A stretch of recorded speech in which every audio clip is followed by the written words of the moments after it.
Hello friends, ನಮಸ್ಕಾರ. ಮರಳಿ ನಮ್ಮ ಚಾನಲ್ಗೆ ಸ್ವಾಗತ.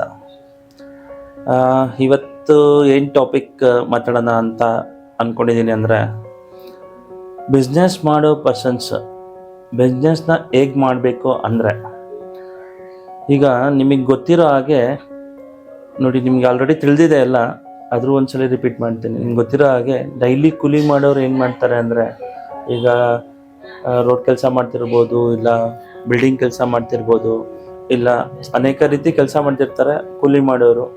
ಈ ಕೂಲಿ ಮಾಡೋರು ಏನು ಮಾಡ್ತಾರೆ, ಬೆಳಗಿಂದ ಸಂಜೆ ತನಕ ಕೆಲಸ ಮಾಡ್ತಾರೆ. ಕೆಲಸ ಮಾಡಿದ್ಮೇಲೆ ಸಂಜೆ ಏನು ಅಮೌಂಟ್ ಬರುತ್ತೆ, ಕೂಲಿ ಮಾಡಿರೋ ಅಮೌಂಟು, ಆ ದುಡ್ಡನ್ನ ತೊಗೊಂಡು ಡೈಲಿ ಮೇಂಟೈನ್ ಮಾಡ್ತಾರೆ. ಅವ್ರ ಖರ್ಚು, ಮನೆ ಮೇಂಟೈನ್ಸ್ ಎಲ್ಲ ಮಾಡ್ತಾರೆ. ಹಾಗೆ ಹೀಗೆ ಸಂಬಳ ತೊಗೊಳ್ಳೋರು, ಸ್ಯಾಲ್ರಿ ತೊಗೊಳ್ಳೋರು ಏನು ಮಾಡ್ತಾರೆ, ಎವ್ರಿ ಮಂತ್ 30 ಡೇಸ್ ಕೆಲಸ ಮಾಡ್ತಾರೆ. 30 ಡೇಸ್ ಕೆಲಸ ಆದಮೇಲೆ ಅವ್ರಿಗೆ ಸ್ಯಾಲ್ರಿ ಬರುತ್ತೆ. ಆ ಸ್ಯಾಲ್ರಿ ಬಂದಮೇಲೆ ಆ ಸ್ಯಾಲ್ರಿ ಬಂದಿರೋ ಅಮೌಂಟಲ್ಲಿ ಏನು 30 ಡೇಸ್ ಅವ್ರದ್ದು ಕಮಿಟ್ಮೆಂಟ್ಸ್ ಇರುತ್ತೆ, ಏನು ಮನೆ ದಿನನಿತ್ಯ ವಸ್ತುಗಳಾಗಿರ್ಬೋದು, ಇಲ್ಲ ಸ್ಕೂಲ್ ಫೀಸ್ ಆಗಿರ್ಬೋದು, ಇಲ್ಲ ಅವ್ರದ್ದು ಏನಾರ EMIs ಇರ್ಬೋದು, ಲೋನ್ಸು, ಅದನ್ನೆಲ್ಲ ಮ್ಯಾನೇಜ್ ಮಾಡ್ತಾರೆ.